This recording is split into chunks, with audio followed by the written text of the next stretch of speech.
Veja no ICL Notícias, segunda edição. Pablo Marçal só chegou depois que acabou. Troca de guarda. Após demissão de Silvio Almeida, Lula nomeia a deputada Macaé Evaristo como nova ministra dos Direitos Humanos.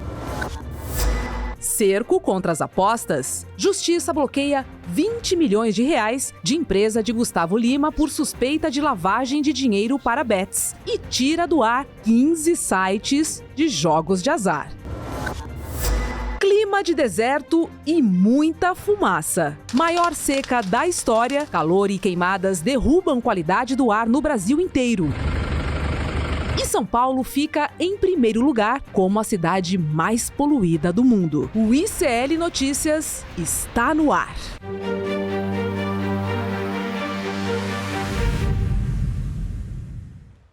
Vozinha diferente essa daí, hein? Pois é, Oliveira mudou. Nosso Oliveira. doutor, Roberta Garcia. Conhece, né, Roberta? Oliveira, espero ter representado, tá? Melhoras a você. Boa noite, sejam bem-vindos e bem-vindas ao ICL Notícias, segunda edição desta segunda-feira, dia 9 de setembro. E hoje a gente vai falar sobre a indicação de Macaé Evaristo para o comando do Ministério dos Direitos Humanos e da Cidadania. Ela vai substituir aí o ex-ministro Silvio Almeida, afastado por denúncias de assédio e importunação sexual.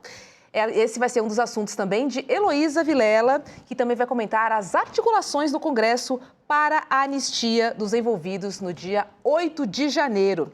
As eleições nos Estados Unidos também são assunto para a Elo, porque amanhã tem debate entre Kamala e Trump. E o debate promete, né? Hoje também é dia de Cacai de Almeida Castro aqui conosco. A gente vai voltar a analisar o PL da anistia, que pode ser votado amanhã na Comissão de Constituição e Justiça, também conhecida como CCJ. Lembrando que toda a nossa programação, desde o Desperta até o N2, ela é transmitida pela Pop TV do Rio Grande do Sul. Então chega mais, que o nosso programa está só começando, a semana está só começando, mas as notícias, olha, meninos, boa noite. Isso, o ar está irrespirável em vários sentidos, né, Chico? Olha, por muito menos, Paris retirou o carro das ruas por 4 vezes ao longo da história. O nosso estado hoje aqui, nosso cenário em São Paulo é pior do que as vezes que Paris retirou o carro das ruas, para você ter ideia. Eu me lembro da Olimpíada de Pequim, 2008, né, que as pessoas falavam muito da poluição, ficava aquele cenário que você não enxergava, às vezes, as instalações esportivas e tal. E São Paulo está vivendo uma situação, não só São Paulo, o Brasil, nós vamos falar disso. Todo, né? Tá muito difícil respirar. Não, Liga o hoje umidificador, bebe muita água. Tá e é isso, terrível. né? Esporte ao ar livre também é bem arriscado nessas situações. Hoje Você que anda de bicicleta? Pois é, não, mas eu evitei. Hoje eu passava aqui em São Paulo e vi um rapaz correndo, 11 horas da manhã, debaixo do sol, e com esse ar que foi considerado o pior ar do planeta na manhã de hoje. Eu vou começar por aí. O Brasil sufocado, Chico. Boa, O Brasil sufocado, né? A gente tem queimadas, porque as pessoas falam, é uma névoa. Não é névoa, é fumaça de queimada, que atinge o centro-oeste. E hoje cedo eu vi a postagem de um rapaz, de um surfista no Rio de Janeiro, na praia do Rio de Janeiro, falando, olha aí, ó, vocês estão achando que é coisa lá do, né, parece que é longe do Rio, porque o Rio tem um mar aqui na frente. Não, está no Brasil inteiro. Olha essas imagens. Olha essas imagens são de Rondônia. Essas imagens são de Rondônia, Rio Madeira. Daqui a pouco nós vamos falar especificamente, essa é a ponte que cruza o Rio Madeira em Porto Velho. Nossa. Rio Madeira baixíssimo, no menor nível da história, e a fumaça se espalhando, as pessoas não conseguem ver a capital do estado de Rondônia. Então nós vamos falar de várias partes do Brasil, a fumaça chegou até o Rio de Janeiro. Um colega nosso estava no Rio também, disse, olha, teve praia, mas uma praia com uma fumaça, assim, com um ar meio esquisito. Então o Brasil inteiro coberto por esta fumaça. E o que chama atenção, Roberta, Chico, as autoridades de saúde não abrem o bico. Será que é porque estamos na véspera da eleição? A nossa equipe entrou em contato com o Ministério da Saúde Federal. No caso de São Paulo, Governo do Estado, Secretaria de Saúde Estadual e Secretaria Municipal de Saúde. Perguntando, vocês não vão dar uma indicação, uma recomendação? Eu acho que era o caso. Ministério da Saúde convocar uma rede e explicar para as pessoas o que fazem. A nuvem cobre o Brasil inteiro. O que se deve fazer? Fecha a janela? Abre a janela? Fica em casa? Tem aula? Não tem que suspender a aula numa situação dessa? e os mais velhos podem sair na rua, está faltando orientação, porque é evidente que nós estamos num quadro de emergência absoluta em relação ao ar. Se não fosse por outro motivo, olha esse site suíço que trouxe um estudo mostrando como é que está a qualidade do ar nas principais cidades do mundo. São Paulo teve a pior qualidade de ar do planeta nesta segunda-feira, disse o site IQAir. É um site suíço. Daqui a pouco eu vou mostrar a tabela aqui. 9, 10 horas da manhã, nesta segunda-feira, São Paulo ficou em primeiro lugar.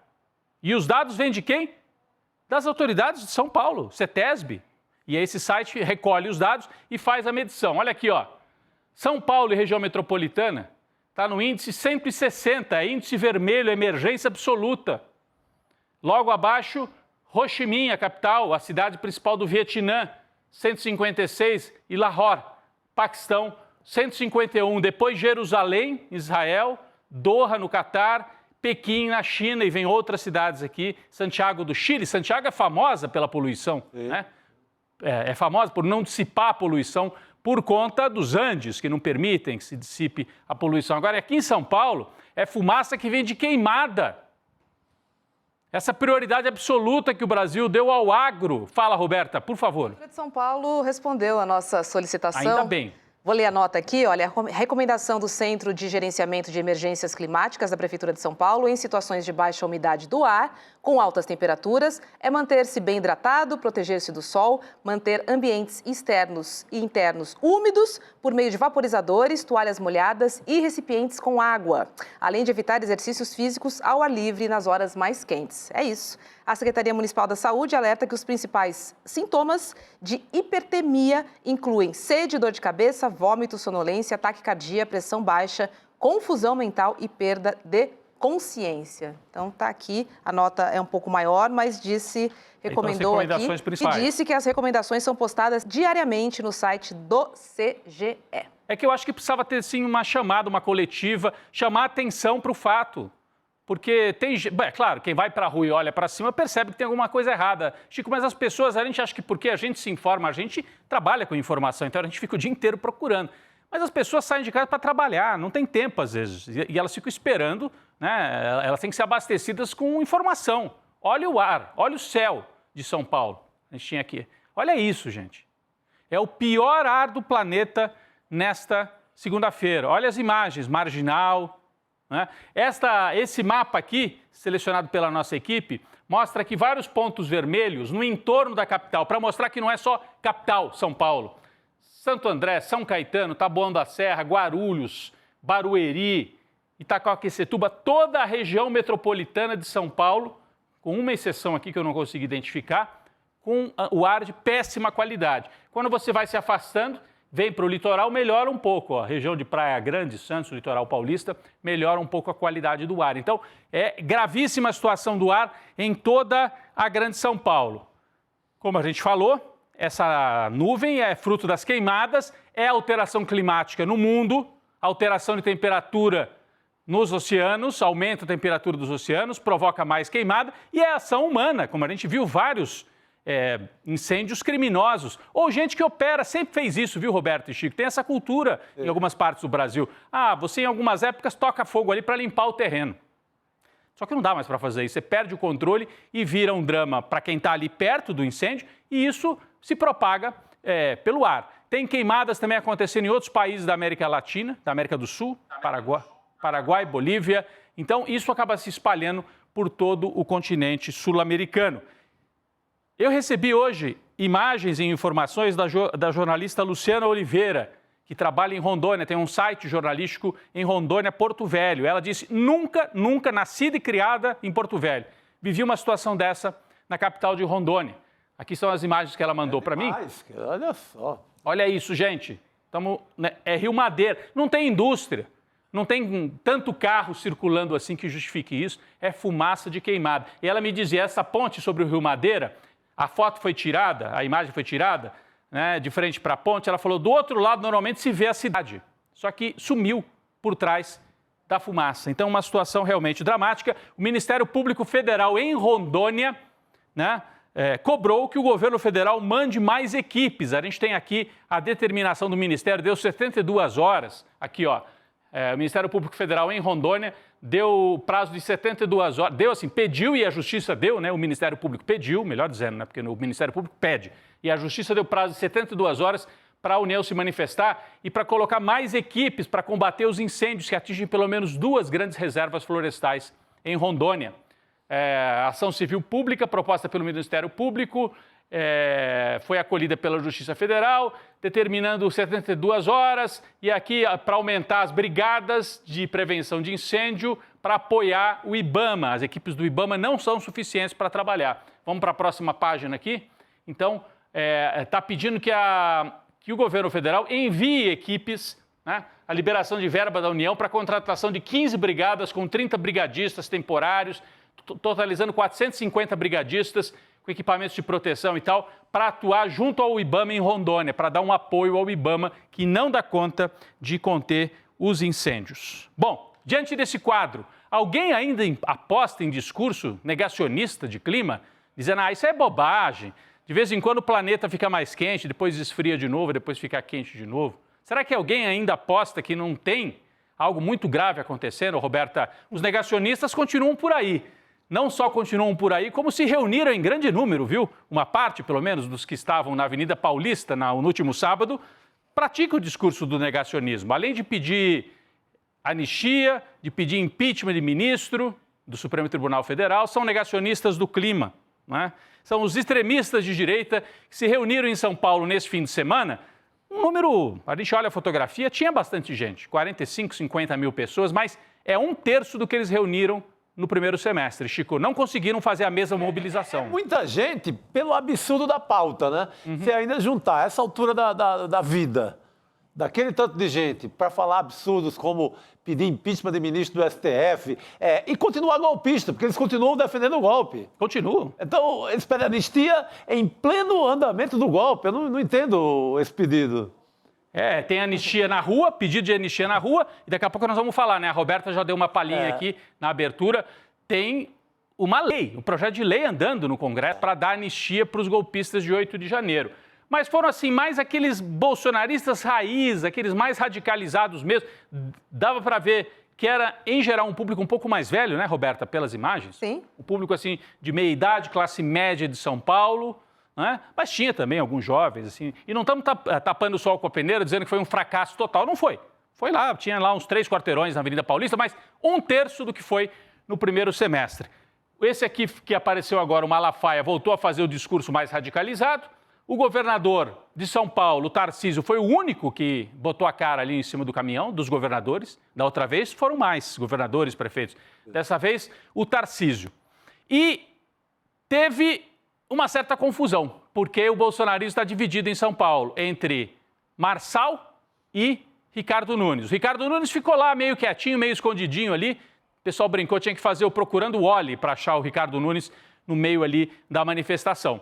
Já o Pablo Marçal chegou no final, fez aquele jeito dele, entrou correndo, queria subir no caminhão, aí o Malafaia não deixou. O Malafaia deu até essa entrevista, explicando por que ele não deixou o Marçal. Olha, depois publicaram um vídeo dizendo, não pode subir não, porque ele é traidor, ele é arregão, ele não quer comprar briga com o Xandão, né? Porque o Pablo Marçal disse que não tem nada contra o STF.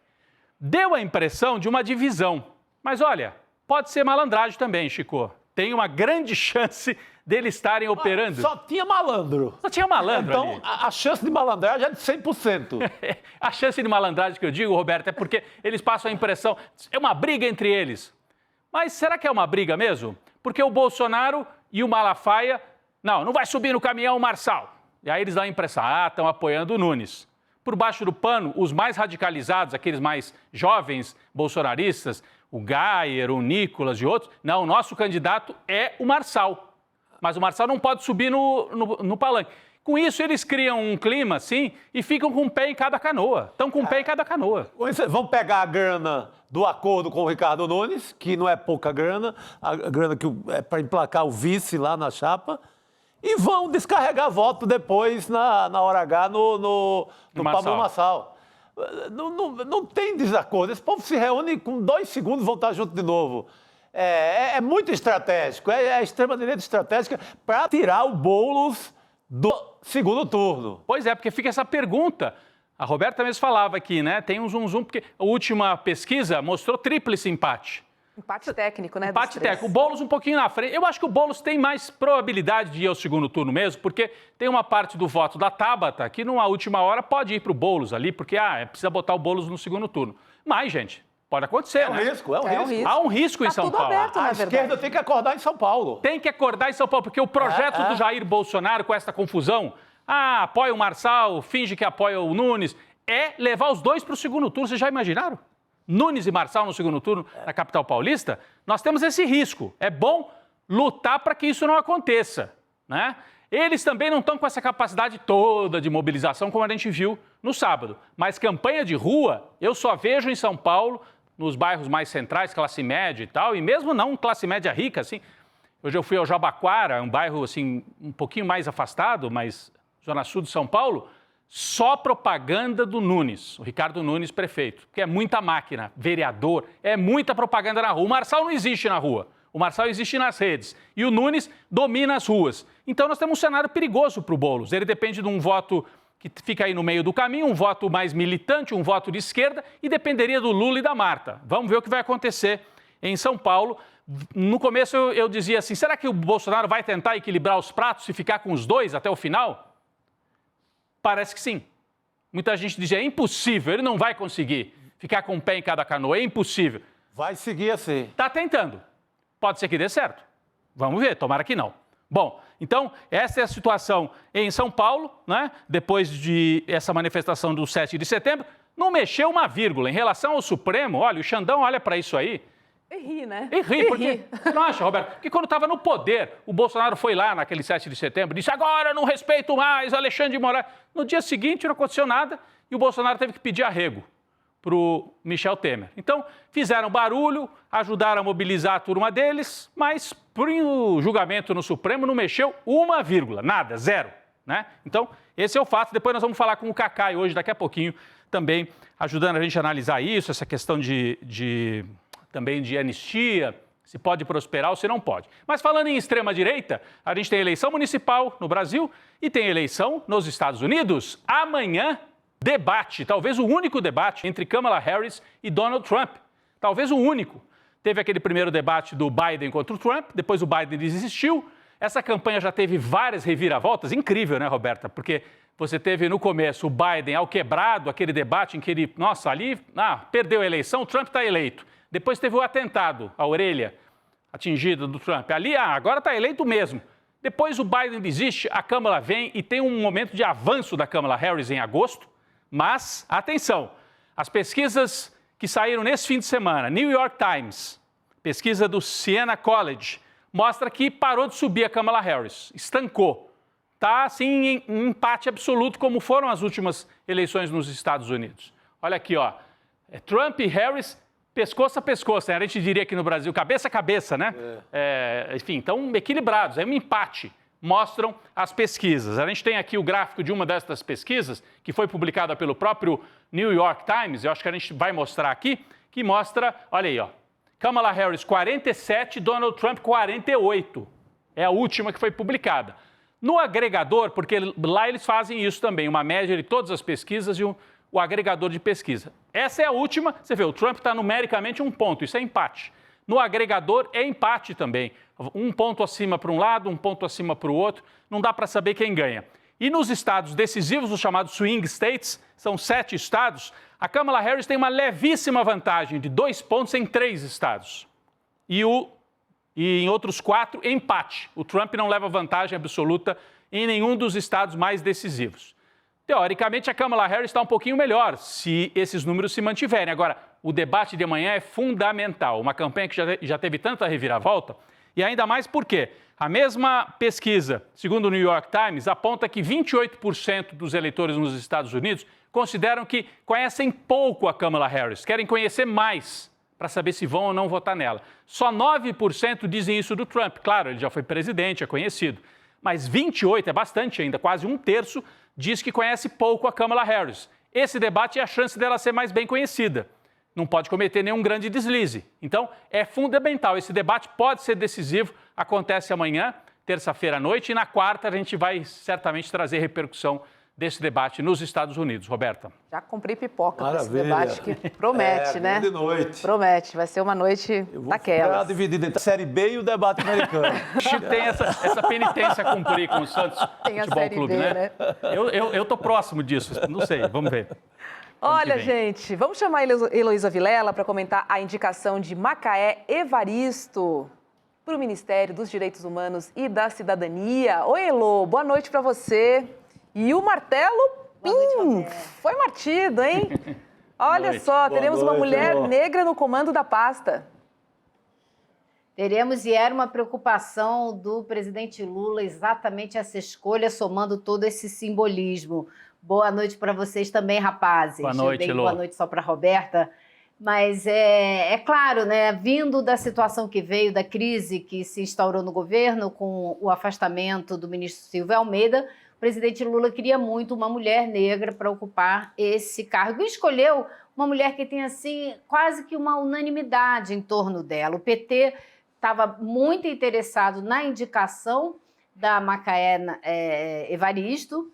Ela é muito bem vista em Minas Gerais, por onde teve uma trajetória política excelente como vereadora, como secretária, também trabalhou no governo, né, como secretária no MEC, sempre voltada para a área de educação, agora estava deputada de pouco tempo de mandato, mas tem uma atuação fortíssima, não só sempre voltada para a educação pública de qualidade, mas de inclusão, de começo de escolas indígenas e por aí vai. E ela participa de várias frentes parlamentares lá na Assembleia Legislativa de Minas Gerais, inclusive de ética, defesa das mulheres. Então, ela é realmente uma mulher muito ativa, politicamente muito consagrada, porque a atuação dela só recebe elogios. Então, eu conversei assim, com pessoas ligadas ao PT, dentro do governo, do movimento negro, e todos já, antes de sair a confirmação do presidente Lula,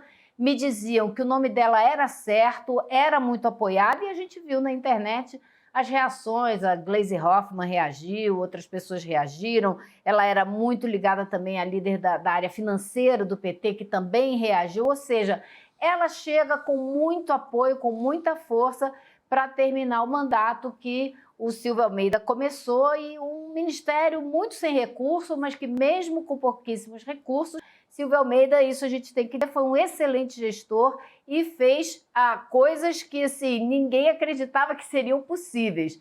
Então, ela vem para dar continuidade a esse mandato e é um ministério muito importante, né? E olha, além da Macaé Evaristo, outros nomes ali eram cotados, né? Benedita da Silva foi uma delas, também a Nilma Lino, também, que é ex-ministra da Igualdade Racial, foi cotada também para a vaga, mas ela ficou com a Evaristo, né? Com a Macaé Evaristo. Vamos dar uma olhadinha no perfil para a gente conhecer um pouco mais ela? Bora. Por favor. Colocar aí na tela o perfil. Olha lá. Macaé Evaristo é deputada estadual em Minas Gerais pelo PT. Ela é graduada em Serviço Social, é mestre e doutoranda em Educação. Ela dá aula desde os 19 anos, tá? É a primeira mulher negra a ser secretária municipal de Educação em Minas Gerais, de 2005 a 2012. Primeira mulher negra a ser secretária estadual de Minas Gerais, de 2015 a 2018. E também foi titular da Secretaria de Educação Continuada, Alfabetização, Diversidade e Inclusão do Ministério da Educação. No governo da Dilma, né? Exatamente, no governo de Dilma Rousseff. Tem um perfil bastante combativo também, Elô. Eu conversava com algumas pessoas lá de Minas Gerais, ligadas também ao movimento negro em Minas Gerais, e estavam felizes porque acreditam que é uma pessoa com um perfil certo e com experiência política, né? Bom, não é pouco ser militante, mas além de ser militante, ela também é gestora. Ela tem as duas qualidades, né? As duas... Tem muita história como administração ali, no balcão, resolvendo a bronca, né? Secretária, municipal, você trouxe aí, municipal, estadual, federal, então tem experiência nas três esferas. Militante, né? Militante. Experiência com política, porque não adianta ser militante se não tem, né? Esse jogo de cintura história também. De educação de base. Como me descreveram uma longa história.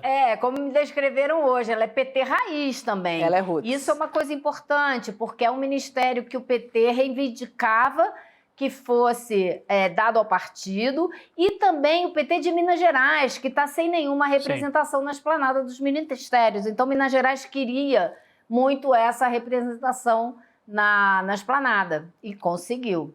E olha, a presidenta do PT, a Gleisi Hoffmann, publicou uma mensagem. Vamos dar uma olhadinha no Blue Sky, foi o post.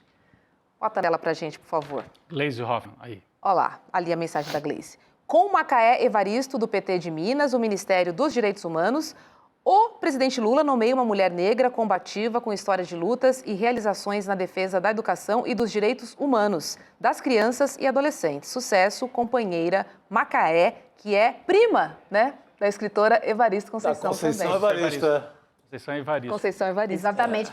E olha, o nome da Macaé, a Gleisi estava muito empenhada no nome dela, mas assim, quem trouxe e defendeu muito o nome dela foi a Gleide Andrade, que é muito próxima da Gleisi e é secretária de Finanças do PT. E mesmo antes do presidente Lula anunciar, através das mídias sociais e através da Secretaria de Comunicação, que tinha fechado a decisão e que estava com ela no Alvorada e tirou foto com ela, a Gleide Andrade já tinha publicado um post nas mídias sociais dela dizendo que estava muito feliz com a provável indicação da Macaé Evaristo. Furou o então já tinha presidente, Elô. entregado o jogo. Furou o presidente, isso foi caramba.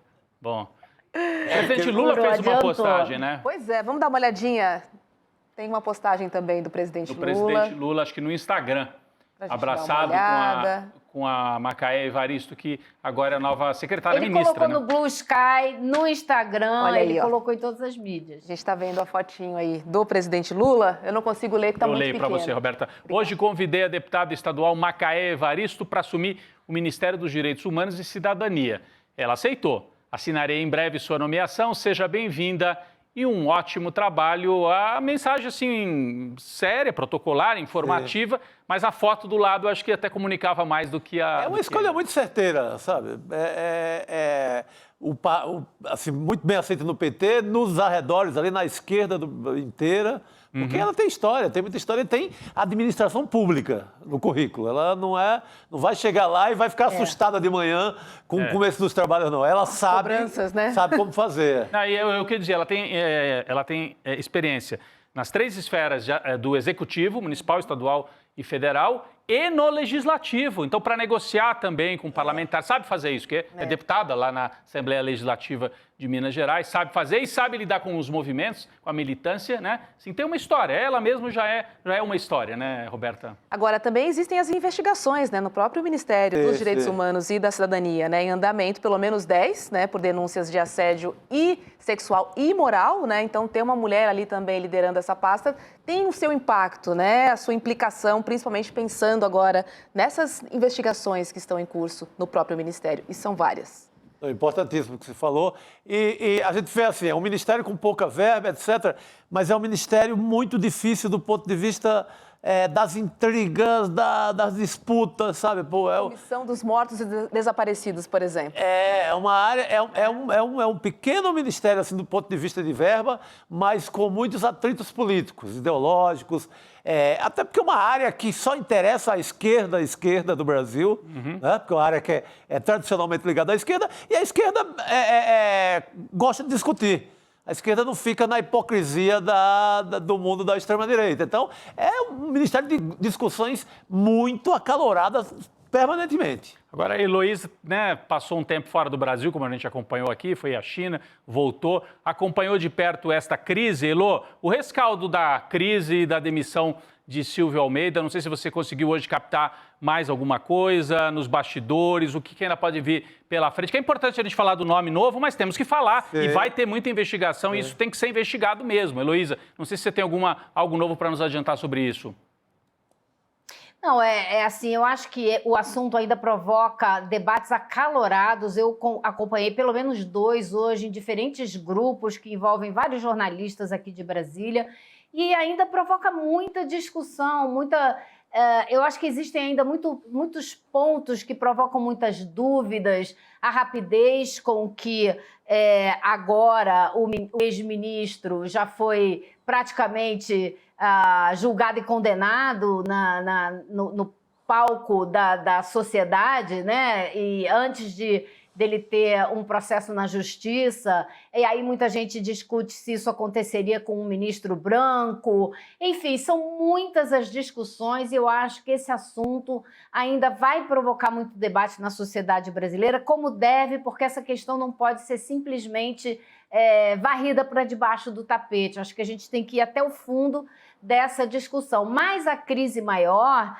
que se instalou no governo, ela hoje é resolvida com a indicação da Macaé Evaristo. Mas ficam ainda as dúvidas, porque se isso já estava sendo denunciado há alguns meses, foi preciso virar um escândalo para ser resolvido, enfim. Então, acho que existem muitas pessoas falam de outras situações que acontecem nos níveis diferentes de poder, com pessoas muito conhecidas e poderosas. Uma delas, eu não posso nem citar o nome aqui, porque existe um processo na justiça que nos impede, né, mas que também envolvem situações de violência sexual e que a pessoa continua no poder e negocia tudo e atua com grande...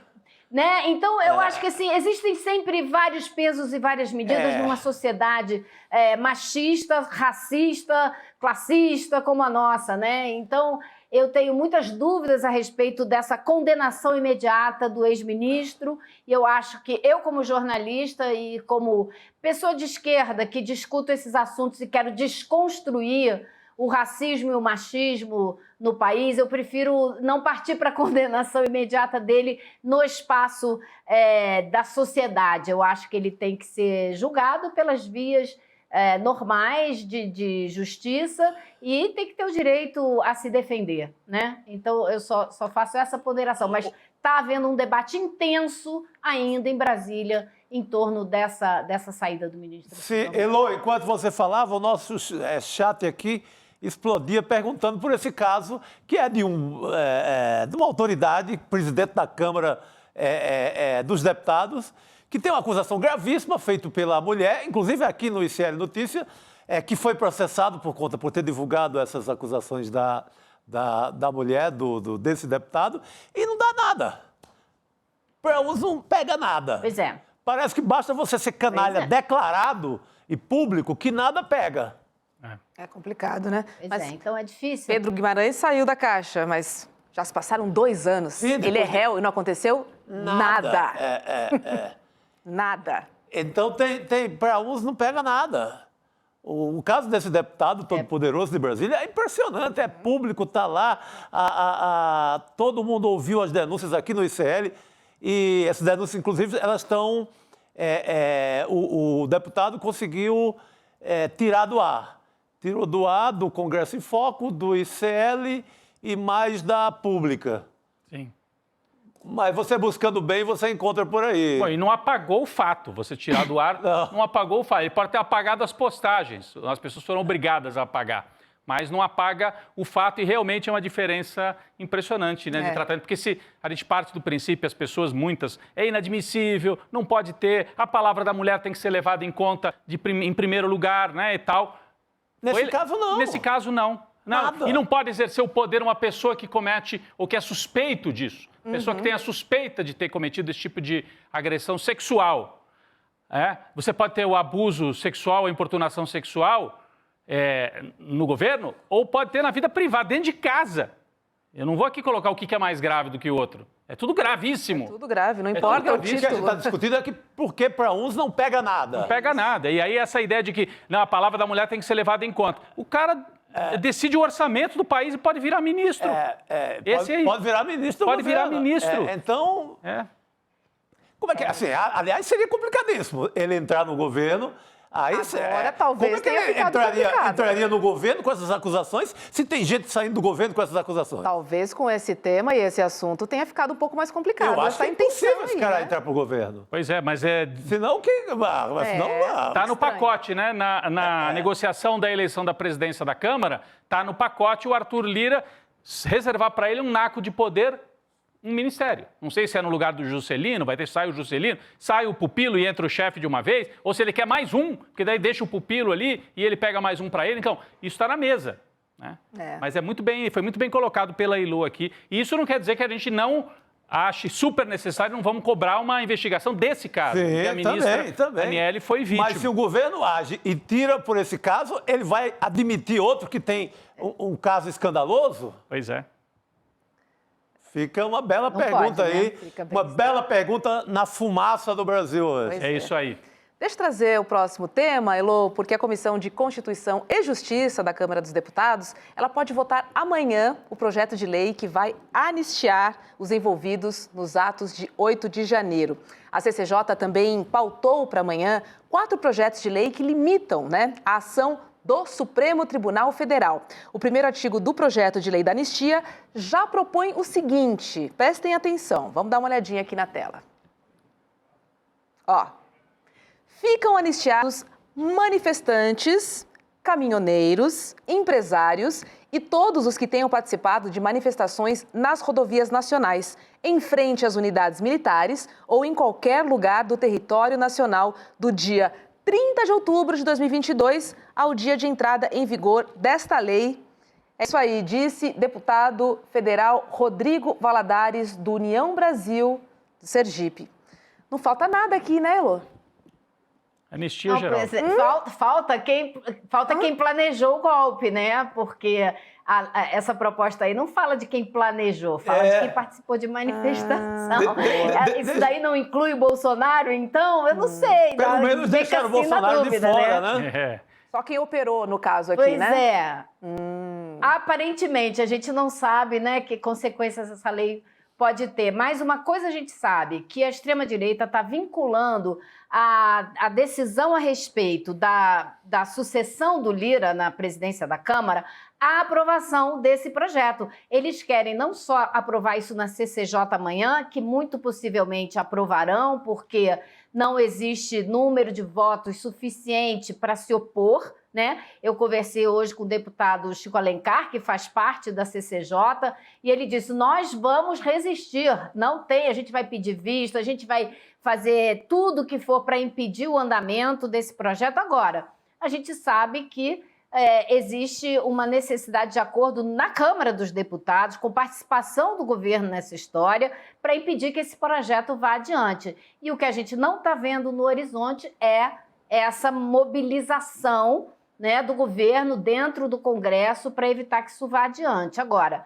a extrema-direita já disse, a gente só vai fechar caso em torno de um nome para a sucessão do Lira, de alguém que concorde com essa lei, que aprove essa lei, senão não tem questão. E a situação da sucessão do Lira está um imbróglio gigantesco. O Lira, de certa forma, perdeu as rédeas da sucessão dele, que ele achou que ele estava conduzindo muito bem. Aparentemente não está. Existem agora 2 grupos brigando dentro da Câmara dos Deputados para ver quem é que vai conseguir emplacar um nome para suceder o Lira. Então, isso não está mais exatamente na mão do Lira. E vai depender de para que lado o grupo do PT com o PCdoB e o PV vai acabar se direcionando. O PT está segurando as cartas bem próximo, né? Naquele jogo de pôquer, assim, com as cartas bem pertinho do rosto, porque quer jogar essa decisão para depois da eleição municipal o mais possível, não quer decidir nada agora. Quer ver o que vai ser o resultado da eleição municipal para ver se vai ter um pouco mais de poder de barganha para definir para que lado vai. Então tá uma confusão danada e esse projeto de lei de anistia está sendo usado como peça de negociação da extrema-direita para a sucessão da presidência da Câmara. Fala, Roberto. Não só, tanto que o deputado, o Rodrigo Valadares, disse o seguinte à Globo News, só para passar a linha aqui do que a Elô disse. Ele disse o seguinte, olha, o projeto está mais do que condicionado à eleição da presidência da Casa. Confesso que não vejo possibilidade da direita apoiar um candidato que não tenha comprometimento público em anistiar os presos de 8 de janeiro, gente. Mas a minha que pergunta, moeda de troca é essa? A minha pergunta, Elô, porque assim, a gente sabe que o Congresso é conservador, Mas a extrema-direita mesmo, bolsonarista, que apoia os golpistas de 8 de janeiro, você tem lá o PL e tem outros deputados espalhados por outros partidos. Mas eles devem ter o quê? 120, 130 deputados? Com a conta da esquerda. A esquerda tem 130 e eles têm 130. A turma do meio do caminho quer dar anistia para esse pessoal? Elo, o que você sabe aí sobre o Congresso? Porque a gente sabe que tem 130 votos mais à esquerda que são contra. E tem 130 que são de cara a favor. O centrão, meio do caminho, né? Como é que está se desenhando isso? Cadê os democratas, Elô? O meio do caminho que é o poder, Rodrigo Viana. Então, o meio do caminho que é o poder, né? Então, se achar que dá para compor com o pessoal do PT, né? Compor com o pessoal com a base aliada para eleger um nome para a sucessão do Lira, vai abrir mão dessa anistia. Se achar que o único jeito é ir com a extrema-direita, vai apostar esse pessoal não tem convicção, claro, né? Ele tem pressa, né? E sede de poder. Então, eu acho que essa vai ser a diferença. E já existe toda uma articulação que parece apontar a possibilidade de sair um candidato vitorioso sem o apoio da extrema-direita, sem o pessoal do PL. Uhum. Então, se isso existir, aí a gente começa a olhar para o Congresso e ver a possibilidade de barrar uma lei como essa. Então, você tem, assim, os caciques dos partidos, o cacique do PP, o cacique do Republicano, estão juntos fazendo uma negociação, os caciques do União Brasil estão juntos com o PSD e acham que conseguem trazer o MDB, se fecharem um candidato ali que atraia a simpatia do MDB para se opor ao pessoal do PP, né, e do PL. Então, assim, é uma guerra danada e vai depender da força desse grupo aí conseguir apresentar um candidato que aí sim atrai o MDB, atrai o PT e vença, né, e o Lira, vamos ver o que o Lira vai fazer, porque parece que ele já não está dando as cartas como gostaria. É isso. A ver. Essa política é um negócio sensível, rápido, né? Entrou o Lira, qualquer um de nós aqui há 4 meses atrás, não, vai fazer o sucessor, já fez aquela festa para o Elmar lá na Bahia, eles separaram lá, fizeram uma festa numa ilha, depois foram para o Carnaval de Salvador, tava tudo certo. O Elmar foi lançado, o Almar, né, já? Almar. Foi lançado ao Elmar, exatamente. Então ele traiu o Elmar.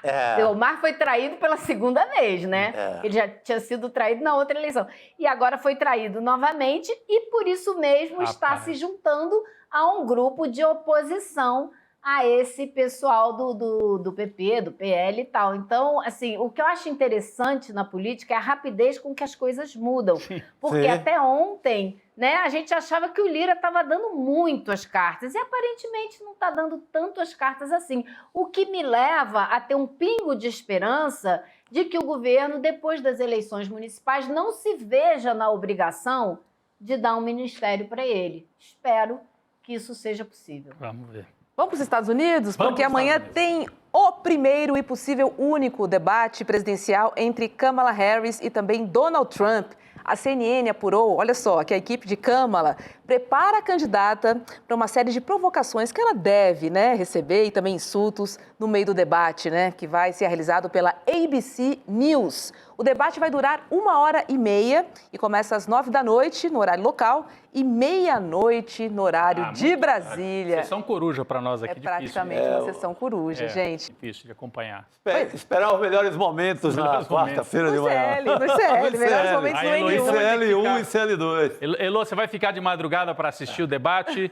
O que você... A sua expectativa também para o debate, que pode ser o único, né, entre os dois? Bom, primeiro, a má notícia. Eu fui convocada para acompanhar o debate para poder contar para vocês o que aconteceu. Agora, a gente estava falando de como as coisas mudam rapidamente na política, né? Isso não é privilégio do Brasil. Então, nos Estados Unidos agora, existe uma discussão que é a seguinte: Será que o Trump tem idade suficiente para aguentar outro mandato? Será que ele está conseguindo, né, tem capacidade mental? Ele participou semana passada de um evento em Nova York, onde ele não conseguiu completar as frases, foi responder uma pergunta, foi parar num outro assunto. Então, a história mudou. Agora é ele que tem sido analisado sob a ótica de ter passado da idade, porque ele tem 78, 79 anos, ele tem quase 20 anos mais do que a Kamala Harris, que tem 59.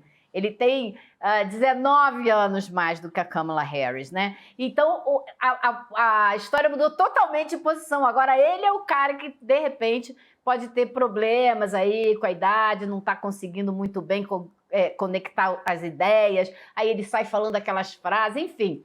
Então, o pessoal da Kamala Harris primeiro, deve explorar isso. Segundo, o debate, infelizmente, eles brigaram muito para que o microfone ficasse aberto o tempo todo, mas o pessoal do Trump disse que não. Por quê?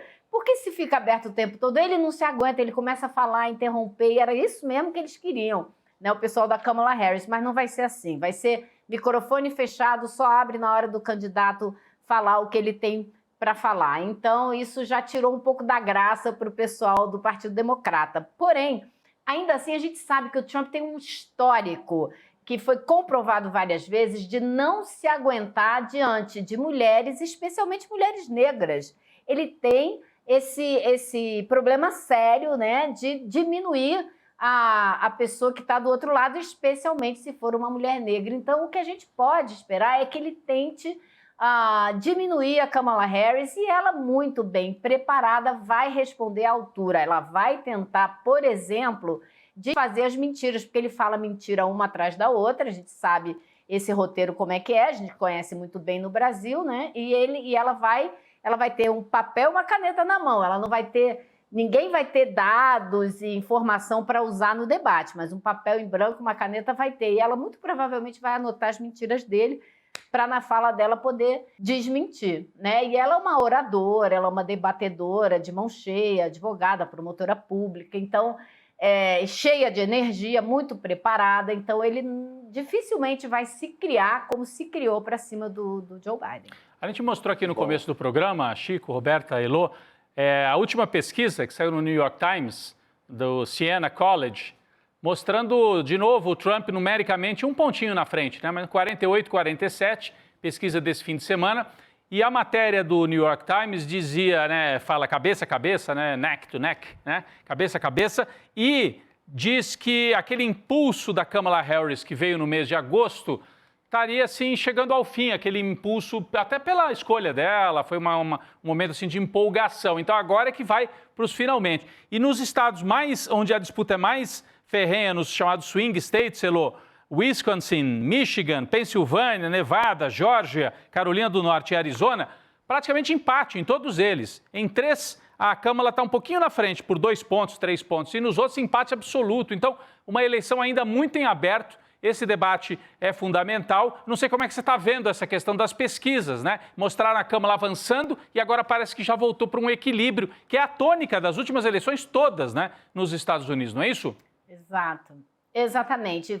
Foi o que você falou, a novidade da mudança do nome, isso deu um impulso enorme para a campanha. Ela rapidamente chegou e empatou com o Trump, passou do Trump. Agora a novidade passou, é como se assim a onda dela, né, tivesse já quebrando no mar, e ela precisa de um outro impulso que esse debate pode oferecer, dependendo do que acontecer. Agora, ela está empatada com ele no lugar onde vai acontecer o debate, que é na Pensilvânia, que é um estado importantíssimo. E saiu uma outra pesquisa que mostra algo muito preocupante, que um número muito grande de eleitores considera a Kamala Harris progressista demais, à esquerda demais, e um número muito menor de eleitores considera o Trump à direita demais. Eles não acham que o Trump é tão radical, mas acham que ela é muito radical. Então isso é muito preocupante, porque quem normalmente acha que ela é muito radical são pessoas brancas, de idade mais avançada, sem ensino superior, do meio rural.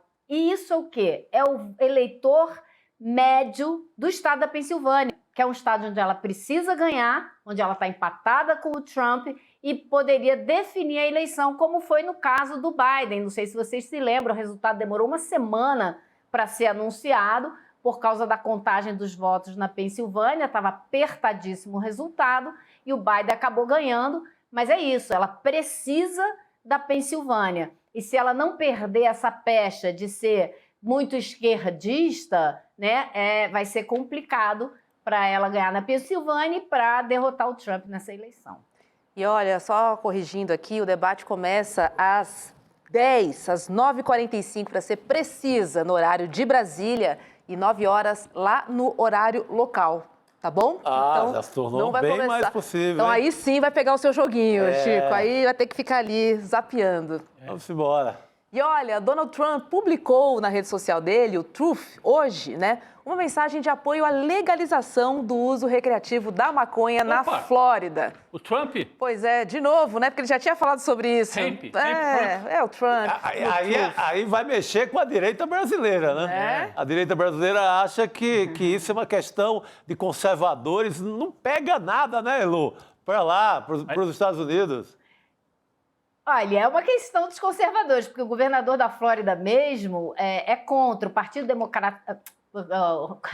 O governador da Flórida, que é republicano, Ron DeSantis, é contra. O Partido Republicano da Flórida fechou questão contra. Isso é uma medida que vai ser votada. Vocês sabem que tem aquelas iniciativas, né, que a população apresenta e é votada junto do dia da eleição presidencial. E se passar por mais de 60% dos votos, é adotada como lei. Não passa pela Assembleia Legislativa, não passa na mão do governador, tem que ser adotada. E é isso que eles vão votar na Flórida, se deve ser liberada o uso da maconha. E o Trump foi a favor. Por quê? Ele sabe que mais de 60% da população dos Estados Unidos é a favor, né? E isso vai bem junto com a medida que ele adotou quando era presidente, que chama First Step Act, ou algo assim, que foi uma medida de ajuste do sistema carcerário, que era para reduzir o número de pessoas presas e tornar as prisões federais um pouco mais humanas, focar mais na reabilitação do que na punição. Ele adotou essa lei, né, que era uma lei que tinha sido barrada no Congresso, ficou sendo arrastada ali há alguns anos, e quando ele entrou, andou no Congresso e ele assinou embaixo. Então, ela combina com essa medida, né, por mais que a gente possa achar estranho, porque contradiz o que a nossa extrema-direita aqui costuma defender, né? Mas ele defende. Exato. Né? A maconha está liberada em pelo menos 38 estados americanos, né? Seja para uso recreativo ou medicinal. Não é uma pauta, gente, é só para o Brasil. O tabu continua sendo no Brasil, né? Que dá todo mundo se esgoela e vira maconha. Gente. Oi. E eu não sei ele ter publicado isso agora, se também não pode ser algo que ele já está preparando para usar no debate. Porque a Kamala Harris, quando era promotora pública na Califórnia, ela botou muita gente na cadeia por causa de posse de um volume pequeno, uma quantidade pequena de maconha, né? Hoje ela é totalmente contra isso, ela vai defender uma outra posição, mas ela tem esse histórico. Não sei se ele vai querer usar isso no debate, mas não existe coincidência na política, né? Não, é verdade. Só maldade. Já jogou aí uma pra gente conversar. Elô, me conta, como é que tá o ar aí em Brasília, hein? É porque Brasília é famoso por ter o ar muito seco essa época, né? Mas a questão não é a secura, né? Não é só secura, né? Não, tá queimando muita coisa. Vocês viram que houve uma queimada grande na Chapada dos Veadeiros, né? Sim. Houve muita queima aqui. Então, assim, ontem eu saí para ir visitar uma amiga. No carro a gente sentiu o cheiro de queimado, gente. As pessoas estão reclamando de fuligem dentro de casa, em cima dos móveis. O que a gente está vendo é no Brasil inteiro, não é só aí em São Paulo, não é só no Rio, não é só em Curitiba, é aqui em Brasília também. Assim, é um alerta de total. O Brasil inteiro precisa prestar atenção nisso. A gente precisa resolver atacar esse problema, porque está seríssimo. Pois é. E olha, a gente perguntou, né, para o Ministério da Saúde, para a Secretaria Municipal de Saúde, né, para a Secretaria de Saúde do Estado de São Paulo, para saber o que a gente tem que fazer, né, para se proteger quando o ar está poluído, assim, do jeito que a gente está vivendo aqui em São Paulo, em Brasília, em vários estados aqui do país. E olha que por causa dessa fumaça, né, proveniente das queimadas, São Paulo, por exemplo, hoje virou a cidade mais poluída do mundo. De novo, São Paulo virou hoje a cidade mais poluída do mundo. E por incrível que pareça, não há uma orientação, né, para a população se proteger. É isso, gente. E aí, a gente buscou aqui algumas informações num site suíço, o IQAir, e as recomendações são as seguintes, gente. Prestem atenção, tá? Reduza o exercício ao ar livre, como falamos aqui no começo do programa. Feche as suas janelas para evitar o ar contaminado do exterior. Os grupos sensíveis devem sim usar máscaras ao ar livre e ligar um purificador de ar, que a gente também falou aqui na abertura do programa. É incrível, né, não ter uma recomendação para essa situação específica, né? Porque uma coisa é a poluição, outra coisa são as queimadas, enfim, são situações diversas. Deveria ter, assim, em metrô, em grandes terminais de ônibus, devia ter equipes para valer, distribuição de máscaras, água, devia ter coisas mais arrojadas. As pessoas precisam entender que é uma emergência que a gente está vivendo. A situação não pega no Brasil, né? Ninguém alerta para isso. As pessoas estão assim... Essa história do negacionismo deixou raízes, né? Durante o governo Bolsonaro, vacina não serve, ciência não serve. Aí vem os cientistas e falam, já estamos na emergência climática. E é exagero. Gente, eu participava de um grupo de pessoas, engenheiros, comerciantes, gente do Poder Judiciário, ex-colegas de escola. Gente que estudou, fez universidade, quase todos. E a maioria estava 2, 3 semanas atrás buscando fontes dessas bem maluconas, especialmente dos Estados Unidos, para dizer, não, acho que não é bem assim, não tem aquecimento global. Isso aí não é verdade. Ainda, a esta altura, é uma loucura, é um negacionismo. Então deixou assim uma cicatriz tremenda na sociedade, mas o governo, principalmente o governo federal, a gente espera que tenha uma diretriz para esse momento, que é um momento gravíssimo. E esse site que a Roberta leu as recomendações, Elô, é o mesmo site suíço que hoje fez essa medição e mostrou que São Paulo, pela manhã, era a cidade mais poluída, ou tinha o pior ar, pior qualidade de ar do mundo, era São Paulo. Acima de cidades da Índia, que muitas vezes têm problemas, da China, do Paquistão. São Paulo, em primeiríssimo lugar. Vietnã. São Paulo, durante algumas horas, ficou com esse título terrível. Assustador. E não é carro só, hein? Fábrica e carro, porque a gente está acostumado. São Paulo sempre foi poluído. Tem muito carro, fábrica. Agora nem tem tanta fábrica, né? Mas tem essa poluição. Não, agora é a nuvem que vem com as queimadas. E se junta a carro e essa outra poluição que já é assim, comum ou tradicional em São Paulo. Sabe que também a gente está falando muito de eleições e propostas. Oi, Elô. Não, só comentar que a gente está falando muito se a gente tem as queimadas e essa fumaça toda, a gente tem a consequência depois. Porque o que queimou? O que a gente perdeu, né, nessa queimada? Então, a gente perdeu um monte de vegetação. Cerrado. Então, o problema só aumenta. Sim. Não, só ia comentar, porque a gente está, né, no período eleitoral, muitas propostas vindo aí, mas pouco se fala do que fazer para combater essa crise. Pouquíssimo. Né? É um assunto que praticamente não é de interesse, né, dos candidatos. Não dá manchete isso ainda no Brasil, que loucura. Ninguém fala nada e a gente está vivendo essa situação que seria uma outra oportunidade boa, né, para, enfim, medidas serem adotadas nas ruas para que as pessoas percebam a gravidade que já estamos vivendo, né? Mas olha, silêncio. Boca de siri, famosa boca de siri. Ninguém a impressão que a gente tem é que as pessoas vão partir daqui a pouco para uma adaptação. Vão levar o umidificador para o trabalho, vão colocar lenço úmido para quando estiverem andando na rua e vão fazer de conta que esse é o normal agora. E não tem... Bom, tem que acostumar, né? O ser humano vai se acostumando, mas é horrível, é terrível. Terrível. Heloísa Vilela, bem-vinda de volta. Obrigada, viu? A gente se encontra aqui no ICL. Seja bem-vinda. Obrigado, Elô. Obrigado, Elô. Boa noite. Valeu, pessoal. Boa noite, Elô. Até. Vamos voltar a falar de uma mega investigação, né, da polícia contra empresas de apostas, que é um assunto que o ICL está de olho, viu? A Justiça determinou o bloqueio de 20 milhões de reais da empresa Balada Eventos, que é do cantor sertanejo Gustavo Lima. Ele teve um avião apreendido na semana passada. Lembra que o Lima é garoto propaganda de uma empresa chamada Vai de Bet, que foi alvo da polícia. A suspeita é que essas casas de apostas estavam lavando dinheiro de jogos ilegais, principalmente do jogo do bicho. Foi expedida ontem, né, a ordem de prisão contra o dono da Vai de Bet, o José André da Rocha Neto, que segue foragido. Ele estava na semana passada, a gente lembra, no iate na Grécia, comemorando o aniversário de Gustavo Lima.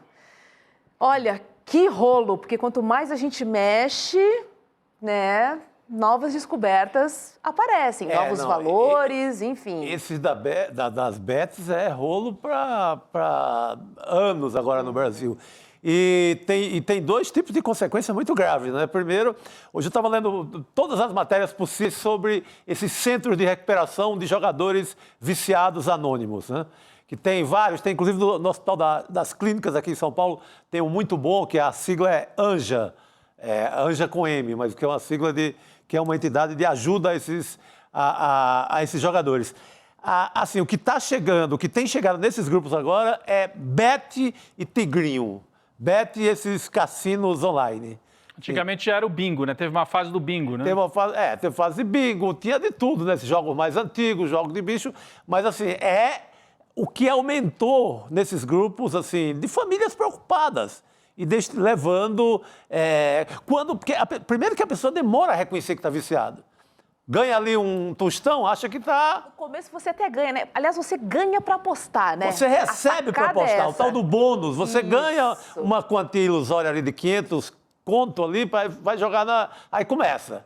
Teu time está jogando, você começa. Bom que você está apostando quantos laterais, depois você está apostando a renda, depois você está apostando... Aí você já passa para o cassino e não tem fim. Então, tem essa consequência e tem a consequência do roubo, né? Do roubo, da lavagem de dinheiro, que é sem tamanho. Esse caso agora, que envolve esses personagens todos famosos aí, envolve o Gustavo Lima, porque é muito amigo do Rocha, que é um paraibano de Campina Grande, o José André Rocha. Ele era garoto de propaganda e ele estava lá no navio e tem ligações com... Ele nega, mas tem ligações, segundo a polícia de Pernambuco, tem ligações com o próprio negócio da Bet lá da Paraíba, lá de Campina Grande. Então, ou seja, ele não seria só garoto propaganda? Não seria só garoto propaganda. Quando a polícia resolve segurar os bens, é porque suspeita que haja, em algum momento, uma sociedade. Não fica somente na questão da propaganda, que é o mesmo caso da Deolane. Suspeita que, além dela ajudar a influenciar a jogatina, ela também tem um momento que ela é sócia. Aí, no caso, já não é mais com a Vai de Bet. Aí já estamos falando da Esportes da Sorte. São duas. As duas reunidas são duas das maiores empresas de bet do Brasil. Não só de bet, todas têm cassino. Né? São investidores assim, pesados na publicidade, propaganda, mesas redondas, nos Jogos Olímpicos, agora anunciaram na Globo. Então, são anunciantes pesadíssimos. Para você ter ideia, o Daniel Castro, que é um colunista excelente de televisão, ele fez uma conta, na Globo, as bets já são responsáveis por 600 milhões em anúncios e ações publicitárias durante o ano, incluindo Big Brother, Campeonato Brasileirão, tudo. Eles já falam de uma bet dependência da Globo. A Globo já teria uma dependência em relação às bets e vai se associar para ser ela própria sócia de uma delas, não é isso? A Globo, com a MGM, que é internacional, ligada a apostas e cassinos, é uma das concorrentes, se inscreveram nesse programa do governo para reivindicar uma bet. Então, bet para... Inclusive os clubes, né? São todos patrocinados por bets, em sua maioria. Então, qualquer astro que vem hoje jogar no Brasil... É uma dependência em toda a cadeia, né? Tudo é bet. O Corinthians está contratando um jogador da seleção holandesa, Depay, né? O Memphis Depay, por uma fortuna, claro, né? O sujeito jogou 2 Copas do Mundo. E quem é que vai bancar? O Corinthians não tem dinheiro para pagar nada. É uma dessas empresas, né? Que vai bancar a contratação, né? E o dono está preso, mas está bancando a contratação, né? O Darwin, né, que é o dono da Esportes da Sorte, está preso, mas vai bancar a contratação de um jogador da seleção. E eles acabam suplantando tudo, primeiro, porque nenhum meio de comunicação fala isso para valer, como a gente fala aqui no ICL. Ninguém. Ninguém, porque se está recebendo, se eu recebo 600 milhões... Eu não vou falar nada, né? Eu vou dar um pitaquinho aqui e acolá, mas não vou falar para valer. Se eu faço uma mesa redonda e meu anunciante eu não vou falar que aqueles jogos prejudicam crianças e adolescentes. Então, ninguém fala. Todo mundo é conivente. Todo mundo do meio de comunicação está, no momento, conivente com esse assunto. Ninguém vai falar a verdade. O Davi mesmo, em Pernambuco, quase nos fala o nome dele. Pegaram, não que seja uma coitadinha, a Deolane, ela mesma fala que recebe 1,5 milhão por mês, só de anúncio, etc. Não é uma coitadinha, mas ela caiu perfeito nessa história, porque falam só dela. Esquecem o Darwin pai e o Darwin filho. Tem 2 Darwin? Teve a evolução da espécie. Evoluiu. E eles evoluíram também, o que é magnífico para contar a história. Eles evoluíram. Eles eram do jogo, a família era do jogo do bicho, evoluiu para o cassino virtual. Então, é uma evolução. Não sei se o Darwin aplaudiria essa evolução, mas é uma evolução. Evolução impressionante. É evolução para pegar besta, viciar, tirar dinheiro de orçamento familiar, né, para a jogatina. A Deolane voltou para casa, né? Voltou, né? Tem uma notícia aqui, tornozeleira eletrônica, mas a mãe dela continua lá. Deixa eu ler a defesa do Gustavo Lima, porque ele soltou uma nota dizendo que o avião que foi apreendido tinha sido vendido já, tá? E que seu cliente e sua empresa não fazem parte de nenhum esquema de organização criminosa de exploração de jogos ilegais e lavagem de dinheiro. É o próprio Gustavo Lima que escreve aqui nas redes, ó. Se a justiça existir nesse país, ela será feita. Abuso de poder e fake news eu não vou permitir. Sou honesto. Tá bom, Gustavo Lima. No Globo. Disse o Gustavo Lima, que recebeu no seu iate, só para a gente não deixar de falar, o governador de Goiás, Ronaldo Caiado, e o ministro do Supremo Tribunal Federal, Cássio Conká Nunes Marques, que disse que passou lá porque estava em Roma e era do ladinho. Roma e Grécia, ele deu um pulinho, foi nadando e participou da festança no iate do Gustavo Lima. Festança com investigado. É isso. Salada, hein? Ele disse que é inocente, mas vamos ver. A polícia está apurando para valer. Não fez esse sequestro de bens à toa, porque haviam sinais fortes do envolvimento dele. Vamos ver. Ele já responde também, tem que considerar que o rapaz que se diz inocente responde também a dezenas de casos de shows com prefeituras, né? Shows com prefeituras que podem ser irregulares, porque são shows, assim, cidades com 10, 20 mil habitantes, sem dinheiro no caixa, com shows de 1 milhão. E ele só não responde pelo crime estético que ele cometeu com aquela casa dele, né? Eu brinco que é o templo greco-goiano.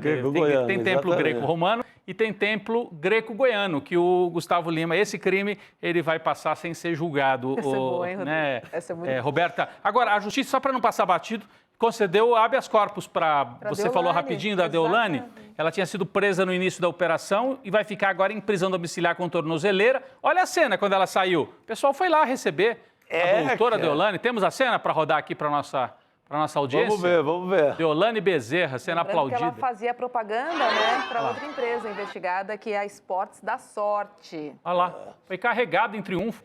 Saindo aí do presídio do Bom Pastor, que é um presídio feminino no Engenho do Meio, ali na zona oeste do Recife. O que quer dizer isso, hein, ela ser levantada assim em triunfo? Qual significa? Não, ela tem uma legião de fãs, ela tem milhões e milhões de seguidores. Esse povo que foi lá. Agora, ela não saiu por ser inocente também. Ela saiu porque ela tem um filho de 7 anos e, pela lei, quem tem filho até 12 anos, filho que depende da mãe, tem esse benefício. E vai ficar de tornozeleira e prisão domiciliar. Mas não é. A mãe dela segue presa porque não tem filho menor. Então, não é porque o habeas corpus não foi dado porque o juiz viu que era injusto. Viu, né? Era porque ela tem um filho e aí ela tem um filho, a lei prevê isso. A lei prevê isso. Agora, olha isso, olha a cena, Roberto, coisa bizarra. Exatamente. Eu leio como uma comemoração essa saída dela. O que demonstra, mais uma vez, como a população não tem ideia do que está acontecendo. Não sabe. Não sabe o que está acontecendo. Porque, olha, estão comemorando e ela vai... Não tenho culpa, não fiz nada, o que é? Jogos legais? Tigrinho, pode ser, jogue aí, acabe o orçamento da família. Ganhou, leva dinheiro, não ganhou, perde. Jogo. Olha, Roberta, já há assim, dados que mostram, já há um estrago dessa jogatina, inclusive nos programas sociais, Bolsa Família, porque está atingindo o orçamento das famílias mais pobres do Brasil inteiro. Então, é uma doença. É uma epidemia de jogos que o Brasil está passando, muito sério. E aí a gente tem aqui, né, Roberta, na quinta-feira, estava aí na tela, eu ia chamar com as informações que estavam na tela, olha aí, você pode assistir Bets, o Jogo Sujo que Ninguém Comenta, né? Um programa produzido, né? Um especial produzido aqui pela equipe do ICL, quinta-feira, dia 19 de setembro, às 8 horas. Então não é nessa quinta, tá, gente? É na quinta da outra semana, dia 19 de setembro, às 8 horas da noite, o Jogo Sujo que Ninguém Comenta, produção aqui do ICL. Pois é. E ó, só para fechar esse assunto, né? Dizer que o cerco está se fechando de fato contra as empresas de apostas, uma decisão liminar da Justiça de São Paulo determinou o bloqueio de 15 sites de jogos de azar virtuais, como o jogo do Tigrinho, que o Chico acabou de falar, e também do Dragão, que prometem retornos rápidos, né, para os jogadores. A acusação é que as empresas atuam sem regulamentação.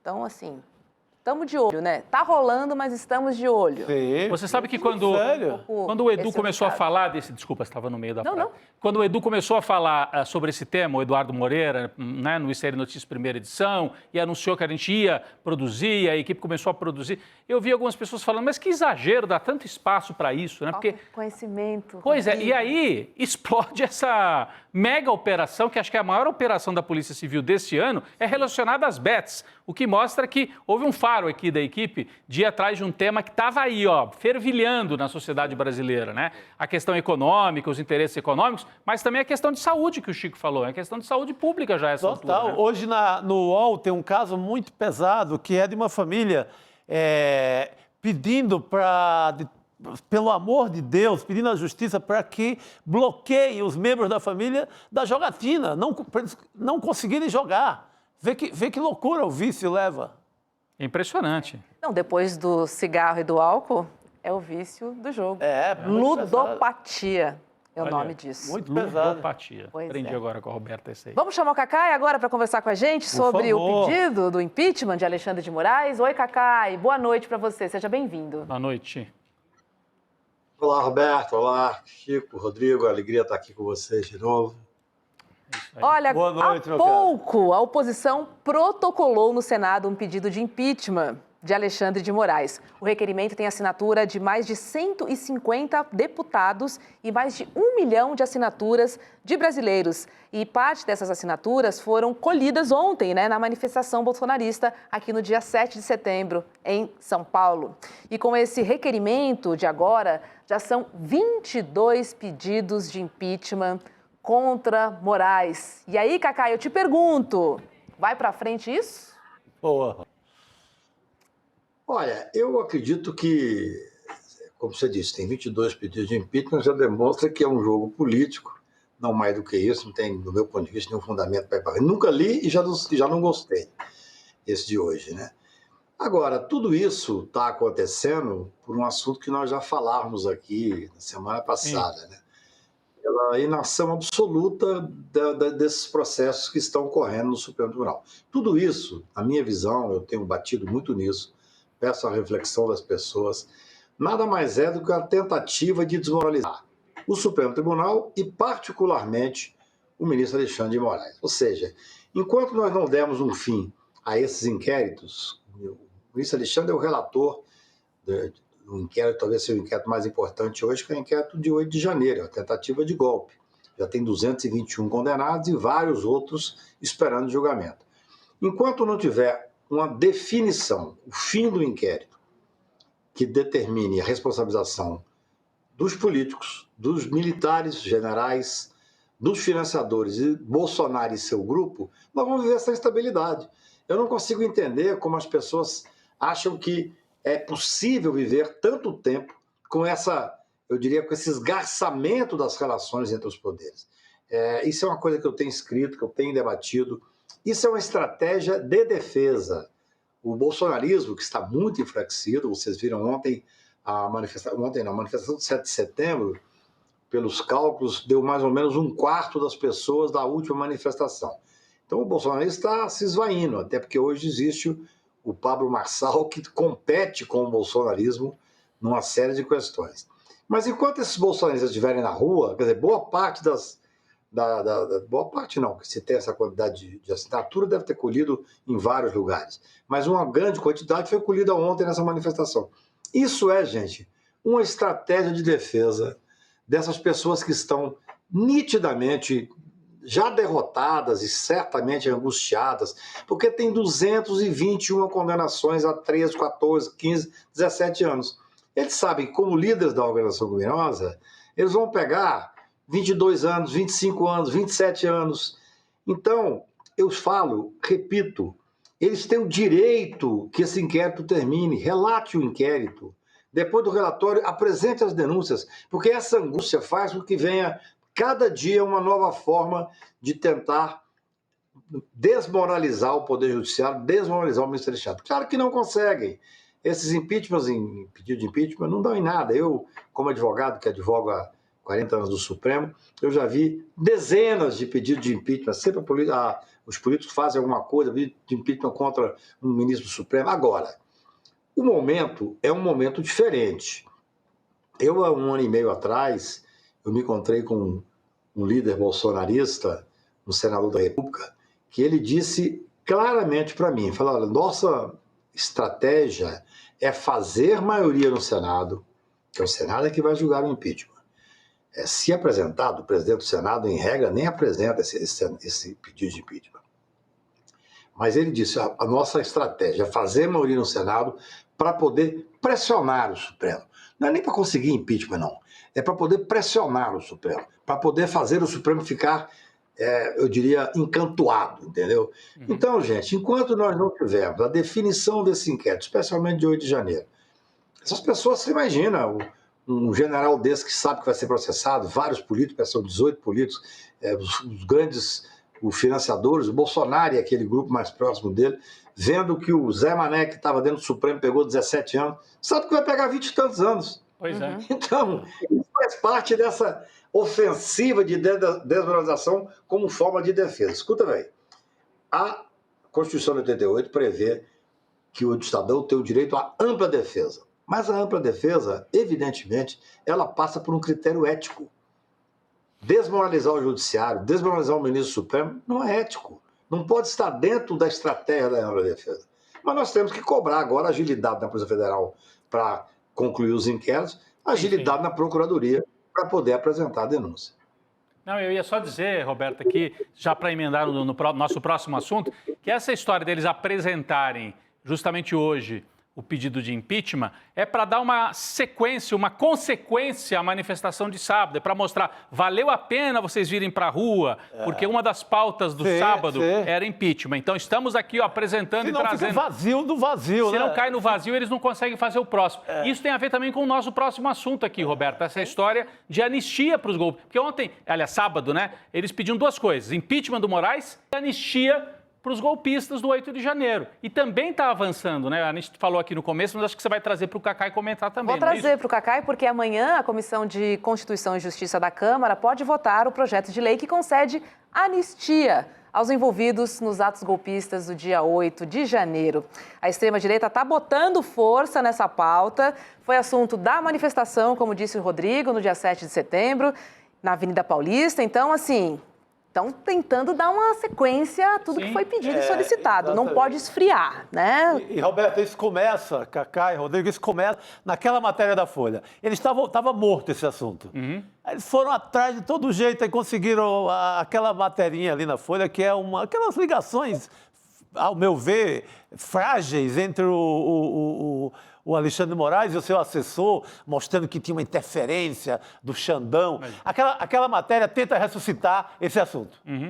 E, de certa forma, é a matéria que deságua na manifestação de sábado. Com a ajuda do Elon Musk também. Com a ajuda do Elon Musk, são as duas coisas. Mas, Cacai, parece que não estão com essa força toda, né?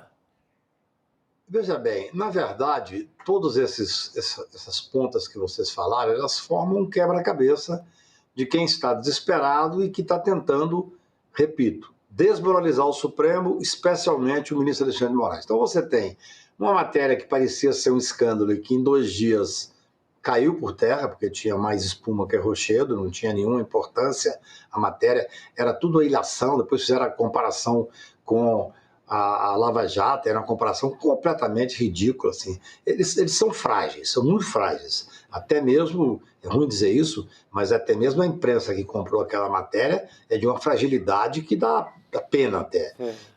Tanto é que morreu. A matéria que parecia ser o grande escândalo morreu sozinha. Depois, eu concordo com vocês. Isso é uma estratégia. Você fala da anistia. É claro que a anistia existe uma previsão.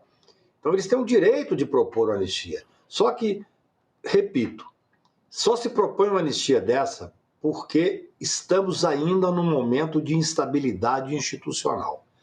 Se tivéssemos terminado esse inquérito, se tivéssemos julgado essas pessoas que estariam já cumprindo pena condenadas, ninguém estava falando em anistia, ao contrário, eles estão falando em anistia antes de haver condenação de várias pessoas. Claro, tem 221 pessoas condenadas. Mas eles estão propondo uma anistia que pega aqueles que nem condenados foram ainda. É tudo jogo político. Na democracia, esse jogo político existe. Não estou aqui dizendo que não deveriam fazer. Claro, veja bem, os bolsonaristas perderam a eleição, gastaram 360 bilhões com o cara na presidência da República e conseguiu perder. É a coisa mais rara do mundo. É o que eu comentei com vocês aqui. O Lula disse aqui em casa, no dia da diplomação, que nós fizemos uma recepção para ele aqui, ele disse, olha, eu só fui candidato porque eu era o único capaz de fazer uma frente tal para ganhar do Bolsonaro. É quase impossível você ganhar de um presidente da República que não tem escrúpulo, que gastou 370 bilhões do dinheiro público para tentar se reeleger e conseguiu perder. Então, aquele grupo que estava já, eu diria, com todas as bocas e mãos nas tetas do Estado, eles ficaram completamente desesperados. Sim. Agora, você imagina depois disso, ainda surge um mais à direita do que ele, que começa a tomar o espaço dele. Hoje, o Bolsonaro atacou esse Pablo Marçal de uma forma absolutamente, vocês devem ter visto, deselegante. Chamou de traidor, rodou vídeo.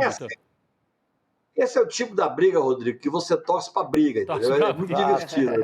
Eu acho que... Cacai, a gente tem um vídeo lá na Paulista que acho que a gente queria passar aqui antes de você concluir o seu comentário. Tem um vídeo, para quem não viu, vamos rever aí nos atos, né, que, enfim, no protesto contra, né, que condenava e pedia anistia para quem, enfim, praticou atos golpistas no dia 8 de janeiro, pediram também impeachment de Alexandre de Moraes. Olha, a lista foi longa, vamos dar uma olhadinha aí. Mas devemos botar freio através dos dispositivos constitucionais naqueles que saem, que rompem o limite das 4 linhas da nossa Constituição. E eu espero que o Senado Federal bote um freio em Alexandre de Moraes, esse ditador que faz mais mal ao Brasil que o próprio Luiz Inácio Lula da Silva. Chamou de ditador, Cacai. Foi lá no palanque e chamou de ditador o Alexandre. O cara quer anistia desse jeito, pois né? Anistia. Anistia pressupõe uma negociação, um entendimento. Na verdade, é exatamente isso. Como nós estamos vivendo ainda essa instabilidade, com essas pessoas todas deviam estar processadas, deviam estar respondendo por processo, ou condenadas, ou fazendo a sua defesa nos processos que esses inquéritos que estão abertos, as pessoas estão desesperadas. Você vê que há um desespero, eles atacam em várias frentes. Tem a frente da anistia, que para mim, claro, vai fazer barulho e tal, não tem nenhuma chance. Acho que não tem nenhuma chance de passar um projeto desse. Agora, se nós continuarmos, repito, se nós continuarmos sem fazer o enfrentamento institucional, claro que nós estamos dando margem para que tudo isso cresça, Roberta. Veja só, como é que nós podemos imaginar o processo... Existem 221 pessoas no mesmo processo que estão condenadas. Claro, eles foram presos em flagrante, depois prisão preventiva, e por isso o processo tem que ser mais rápido. Porém, nada justifica esse inquérito não terminar. Eu estou repetindo isso aqui, fica parecendo enfadonho, mas é porque isso é que leva a essa série de instabilidade. Você pede anistia, você faz um comício, ainda que bastante... Tinha muita gente, tinha 45 mil pessoas, ainda que muito menor do que a última manifestação, mas tinha. Você tem uma briga entre eles, agora a direita e a ultradireita, ou a ultradireita e a ultríssima direita, não sei como é que chama e tal. Agora... Ultríssima direita. Para que a gente tenha estabilidade emocional, institucional, desculpa, é necessário que o país possa mudar essa pauta. A pauta de 8 de janeiro, ela tem que terminar o mais urgente possível. Eu faço parte do grupo Prerrogativas, isso era hoje motivo de discussão lá dentro. Claro, tem que ser tudo dentro da regra constitucional. O inquérito tem que terminar, tem que haver denúncia e tem que haver processo. Porque se nós deixarmos agora essa história de que não, o melhor é denunciar após as eleições municipais, não existe isso. Não existe nenhuma regra que preveja isso. É o que eu comentei com vocês na vez passada. Sim. Se for esperar isso, o ano que vem tem eleição presidencial, então não sai nunca. E aí o Brasil fica eternamente preso a proposta de anistia que não tem nenhum fundamento, ainda há agressões. Veja bem, o Bolsonaro, ele hoje está sob medida cautelar. Ele, por exemplo, o Valdemar não podia estar naquele local lá, porque eles não podem se encontrar. E tem outras medidas cautelares que eles têm, não tem passaporte e tal e tal. No entanto, o clima de instabilidade, por um lado, é tal, e o clima de desespero é tal, que ele vai e ofende em público o relator do processo. Sim. É isso. Incrível, assim.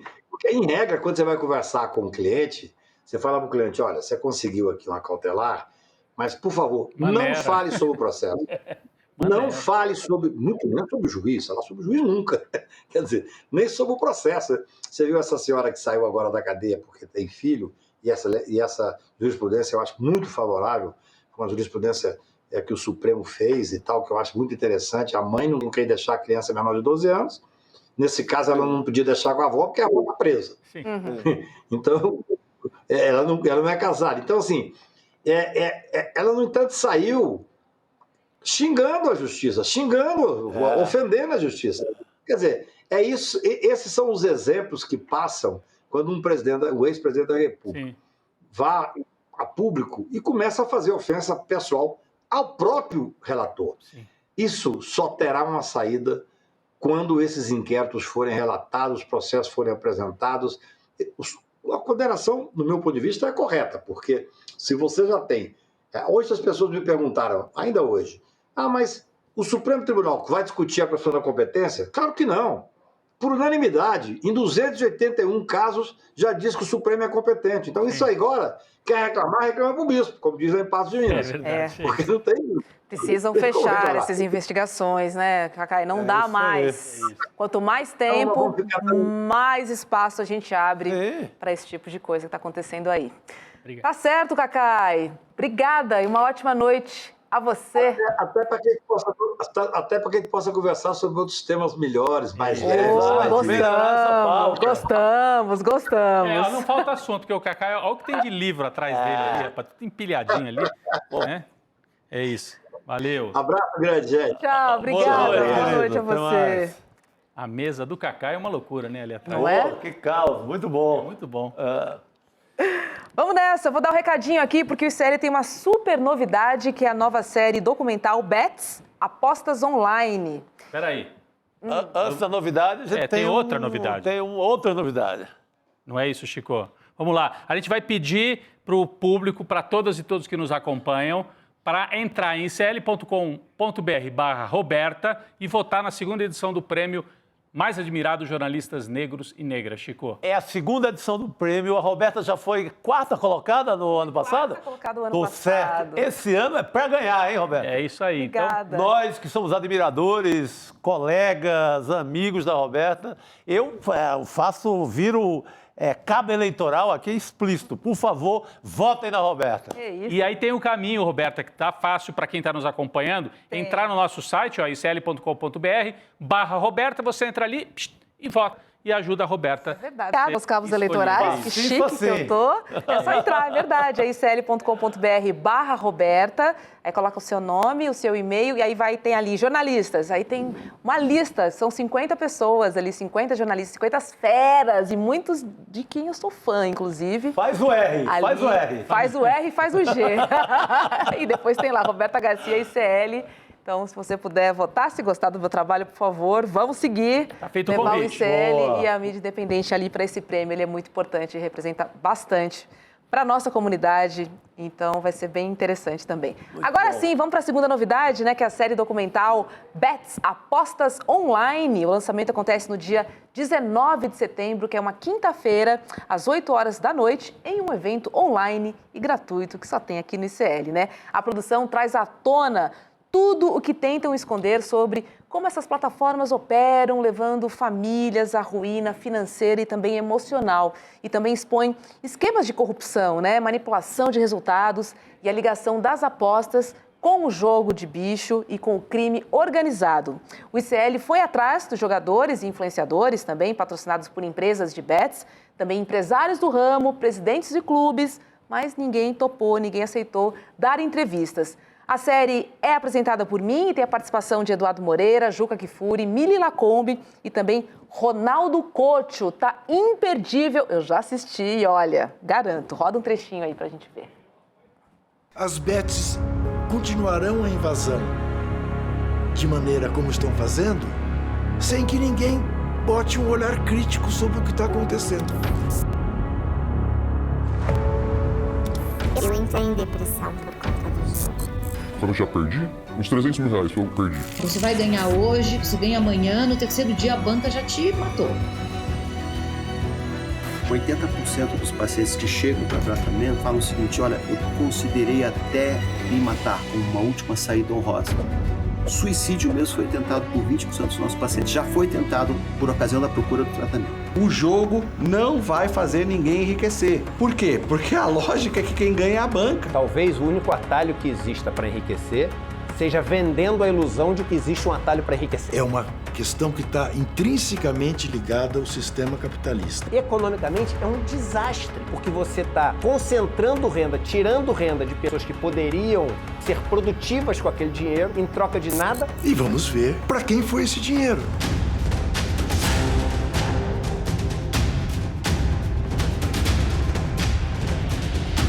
Busca por essa fantasia do enriquecimento, ou mesmo na simples distração de fazer uma fezinha, há uma armadilha perigosa: o vício.